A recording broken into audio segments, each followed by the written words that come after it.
Hello students. आज का topic है प्रक्षेप का पथ, ट्रेजेक्ट्री ऑफ प्रोजेक्टाइल। यानी कि आप किसी पिंड को अगर प्रक्षेपित करेंगे तो उसका पथ कैसा होगा, इसके बारे में डिस्कस करेंगे। माना कि किसी पिंड को क्षैतिज से थीटा कोण पर यू वेग से फेंका जाता है। अब फेंका जाएगा तो क्या होगा। अब मान लीजिए यहाँ पर क्या है, ये क्षैतिज आपकी रेखा है और दूसरी ये ऊर्ध्वाधर। तो क्षैतिज से क्या हो रहा है, थीटा कोण बनाते हुए इसको यू वेग से ऊपर की ओर फेंका गया है। तो जब क्षैतिज से एक थीटा कोण पे फेंका जाएगा तो इस वेग के दो घटक होंगे, एक क्षैतिज घटक, दूसरा ऊर्ध्व घटक। तो क्षैतिज घटक इसका u cos थीटा होगा और ऊर्ध्व घटक u sin थीटा होगा। अब मान लीजिए कुछ बिंदु P पर ये पहुंचता है तो इसका वेग बदलकर कुछ हो जाएगा।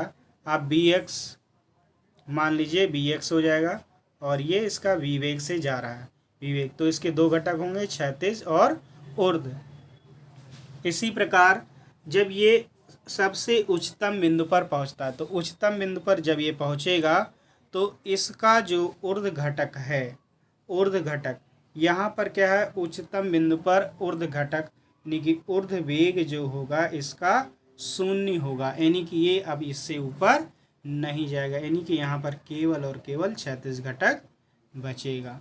अब फिर कुछ समय बाद जब ये नीचे उतरता है तो ये किसी वेग से, मान लो v वेग से गतिमान है, तो भी इसके दो घटक होंगे, एक क्षैतिज घटक।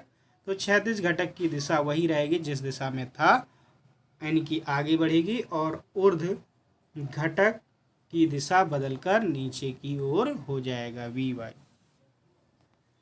अब देखिए इसका मान लिया कि मैक्सिमम ऊंचाई जो है h है और अधिकतम परास यानी कि जितनी दूरी ये क्षैतिज दूरी तय करता है उसको परास कहते हैं।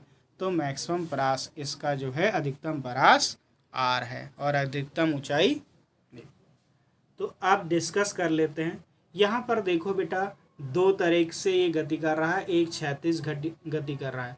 तो क्षैतिज गति करने पर इसमें कोई भी परिवर्तन, वेग में कोई भी परिवर्तन नहीं हो रहा है, यानी कि वही रहेगा u cos थीटा, यानी कि वेग में कोई परिवर्तन नहीं हो रहा तो त्वरण कोई कार्य नहीं कर रहा है, यानी कि ax की वैल्यू 0।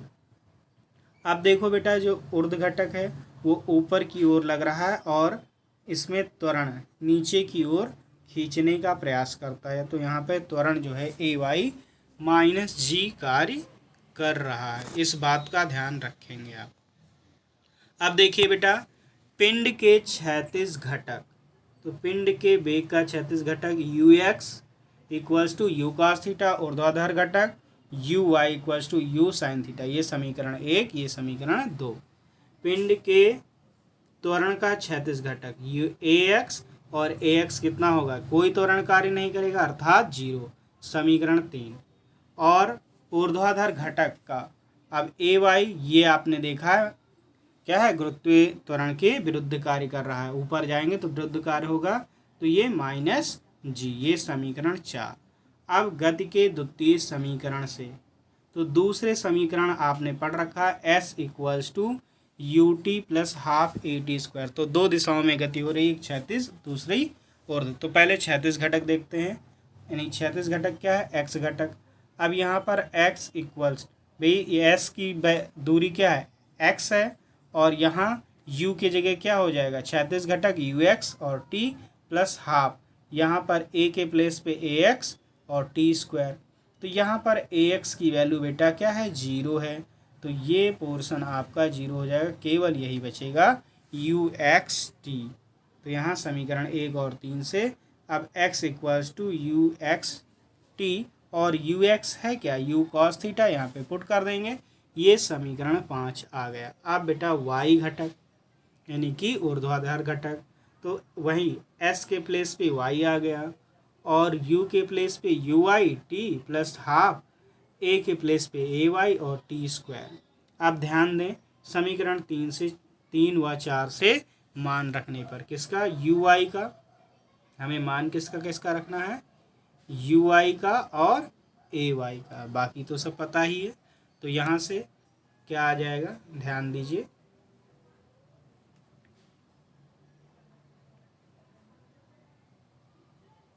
देखो बेटा, हम जब वैल्यू रखेंगे तो यहाँ पर y हो गया s के प्लेस पे।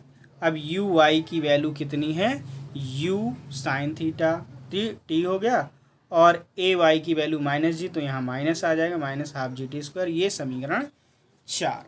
अब ध्यान दो बेटा, समीकरण 5 हमारा क्या आया था, x, समीकरण 5 हमारा आया था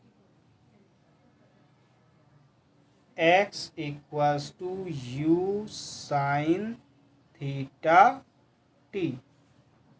तो यहाँ से आप क्या करेंगे, ये t की वैल्यू निकाल लेंगे, तो ये मल्टीप्लाई में है, ये इसके डिवाइड में आ जाएगा, तो t इक्वल्स टू आ गया x upon u cos theta, और इसका मान इस समीकरण में रख देंगे t के स्थान पर।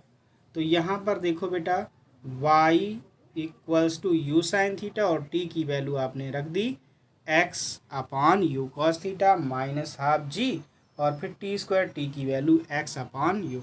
अब यहाँ से देखो बेटा, जब स्क्वायर करेंगे तो ये x square upon you square cos square theta आएगा। तो यहाँ से y इक्वल्स टू एक्स, यहाँ पर देखो यू यू कैंसिल, दूसरा पेन ले लेते हैं, यू से यू कैंसिल, तो ये sine upon cos tan theta आ जाएगा। फिर यहाँ माइनस था ही, अब देखो बेटा जी से मल्टीप्लाई, तो जी अपॉन में दिस थिंग यू स्क्वायर, अब 2 से मल्टीप्लाई तो 2u square cos square theta, और ये एक्स स्क्वायर। अब देखो बेटा, इसको अगर हम b ले लें और इसको c ले लें, तो ये x equals to b x minus c x square. तो यहाँ पर y का घात जो है 1 है, y की घात कितनी है, 1 है, और जबकि x की अधिकतम घात 2 है। तो जब ऐसा कुछ आए तो इसे परवलय कहते हैं। जब ये एक तरफ एक घात और दूसरा वेरिएबल द्विघात हो तो ये परवलय को निरूपित करता है। तो हम यहाँ पे ये लिखा है इन्होंने b equals to tan theta जो था और c इक्वल्स टू जो था। अब ये 7 जो है किसको निरूपित करता है, ये एक परवलय को निरूपित करता है। तो इस प्रकार जो है प्रक्षेप का पथ कैसा होगा, परवलयाकार होगा।